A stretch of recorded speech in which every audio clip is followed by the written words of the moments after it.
loveliest of occurrences right there. All right, so Sunday, and we've got ourselves a little bit of snow up here in New England, here in Massachusetts, right? Now, according to the Old Farmer's Almanac, winter's back breaks today, Sunday. Sounds good, right? I'll take it. Anyway, we told you not to rush anything, so we're not going to rush it. But let's get ready, because we're going to be going into the moon being in Libra. So are you ready for some astrology? You ready to learn some stuff? Let's go. Stay with me for the full report. daily-astrocat.com is your place for all things astrology. Thank you. Hey everybody, Shane here with daily-astrocat.com. This is your friendly digest of all things astrological, with chimes, a purr, a birthday, an event, and of course, not to forget a Bella. That's our bell. It's Sunday, and the moon's going to be in Libra all day long. Now, I want you to expect to hear some things today, right? We're going to listen to some really twisted theories on the legality of events in the news. You know, those Sunday news shows, don't pay them any attention. Look, peace and love need to be making a comeback, and I think they have to do it in new guise. That didn't quite make it in the 60s. It didn't stick with these guys in power, right? These septuagenarians and octogenarians. So maybe they need a little less sex and drugs, maybe some more music, through an online course. What are you kidding? No, even those are flagging in popularity. Online courses, no. What do we really need? What is it that we're really going to need during this Libra moon, right? Libra's all about that charm and sociability, and let's be cordial to each other, and diplomatic stuff. That's a really good idea. Now, you think we got some diplomatic stuff out there? It's kind of interesting because there's some Jupiterian stuff involved here that's making things happen, and it's just doesn't seem like it's very, what's the word? It seems very one-sided, doesn't it? Think about it. We've got Venus, the ruler of Libra, in Aries. So what's that? We're negotiating from positions of perceived strength, basically. So we want to make sure that we don't do that, because that's not a fair give and take, I don't think. Anyway, that's more like a negotiation of surrender, if you ask me. Now, we said that the online courses are flagging. Maybe we want to reach out instead of consuming what is popular, right? Maybe we want to just get into it, get out there, get a feel for it, right? Begin to experience firsthand what makes things popular through touch and feel. Now you can make your social connections. That's a good idea to do today. Make some social connections. And today's keyword is sociability. And the color is flushed cheeks. Why are they flushed? Don't know. This is the beginning of the end of the Aquarius season.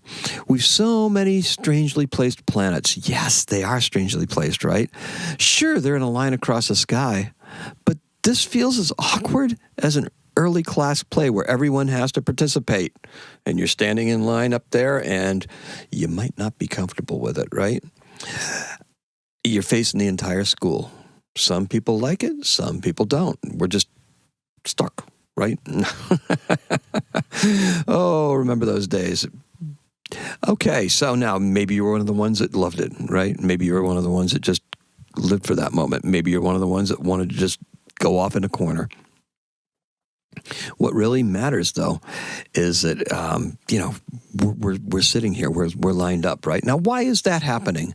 Well, I told you we had a video about Jupiter in a detriment. We also have 6 planets that are all in those positions. Not just Jupiter. You got Venus, you got Mars. Venus and Mars are very uncomfortable with where they're at right now. Mars has to get used to it, because this is where Mars is going to be learning what we need to do to come out of it. Venus is going to be going retrograde very soon. And so when she comes out, she'll come back, and she expresses herself very distinctively in Aries. So, she's being the bad girl right now. And that's, for some folks, that's going to be okay, right? Now, who else do we have in a position of not so greatness. That would be Mercury in Pisces. That's considered to be in fall. And we also have Jupiter in Gemini. And Jupiter in Gemini we already covered. I covered that in another video, and I suggest you go watch it. I can throw the link down below, and that would be good too, right? And that tells you where we're at, right? Now, our own inaction is questioned by us. But why must we wait for the right moment? Forget about what others are saying, okay? Mars is at a germination point in Cancer. I said that back on the third week of this year, that Mars in Cancer is going to be like a place of germination. This is where ideas, and this is where our actions are going to spread, take root, and mature. Curiously enough, Mars is at 17 degrees of Cancer. And at 17 degrees of Cancer, there's these things called Sabian symbols, which we've gone over before, and I may end up doing an entire video just on the background of that, just so we can drop that also in the link down below. And the Sabian symbol for the degree where Mars is at is a seedling with both halves of the seed split, and the roots, the leaf stalk going up and the rootstock going down. That is a Sabian symbol. Talk about the astrology. Talk about the intuition being right there, right? It's a confluence of it. I didn't look that up back on the third week. I was looking at the charts, and I was looking for the feel and the flow and everything, and I was like, yes, this is what this is going to be like. Now as we get close to the point, because Mars is actually in that 17 degree point, and now that we have Mercury in Pisces, so we're using our intuition even better, trying to intuit things rather than go through them logically, because the logic doesn't quite work out that well when we have Mercury in Pisces. It's more like ideas and flashes and inspiration. Yeah. I mean, you can try to plan for it and stuff like that, but man, you have to have a system down, otherwise you'll just get lost. Yeah, we're going to talk more about that too. But this is where this is at. This is what it is doing. This is where we are currently at. So this is really fascinating, right? That's what that Sabian symbol is for that degree where Mars is at. So Mars is at a germination point. Don't rush it. You rush it too much, the leaves won't break the surface. You don't water it, the leaves won't break the surface. We're watering it right now, right? When do the leaves break the surface? March 4th, when Mars goes direct, right? Okay, make sure your plans are consistent with the incubator. That's what I got for you. Okay, now with that being said, I've got an event for you. Our event is in 1896. The first U.S. newspaper comic strip was done by Richard Felton Occult, and it was called The Yellow Kid. It's published in the New York Journal, which was owned by William Randolph Hearst, and it was a groundbreaking comic strip character for back in the 1890s because they didn't have one, right? He's significant for a few reasons. First, he was one of the first successful comic strip characters, and it helped establish comics as a popular art form. The very first. Secondly, the character played a role in the rise of printing of color printing in newspapers. That's right. He was always drawn in bright yellow.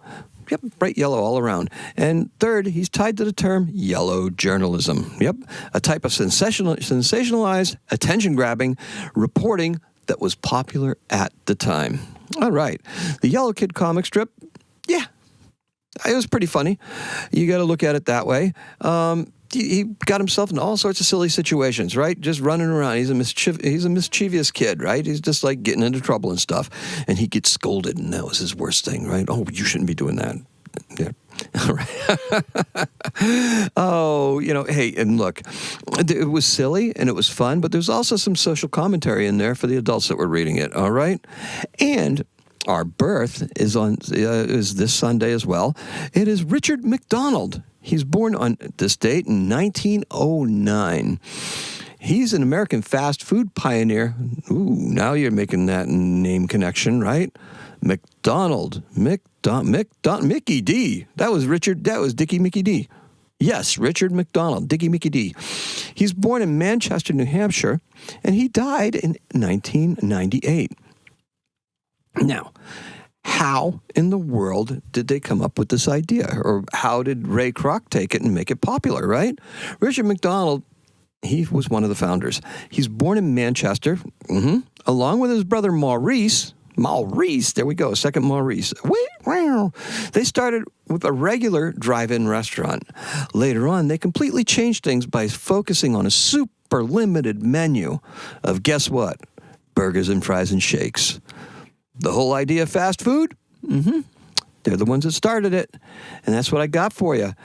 Our keyword today is sociability, and our color is flushed cheeks. Me being out in the snow, right? Or you being out in the snow, or maybe somebody embarrassed us, or maybe we're just feeling like we just had a nice brisk drink of something, right? Absolutely. Today's the 6th. Thank you all for listening. Thank you all for joining. I appreciate and love every single one of you. Leave me some comments. If you think this is too long, leave me a comment. If it's not long enough, leave me a comment. Comment me, and I'll call you. I will reach back out to you. Thank you so much for listening. Once again, today's the 6th. Happy astrocatting.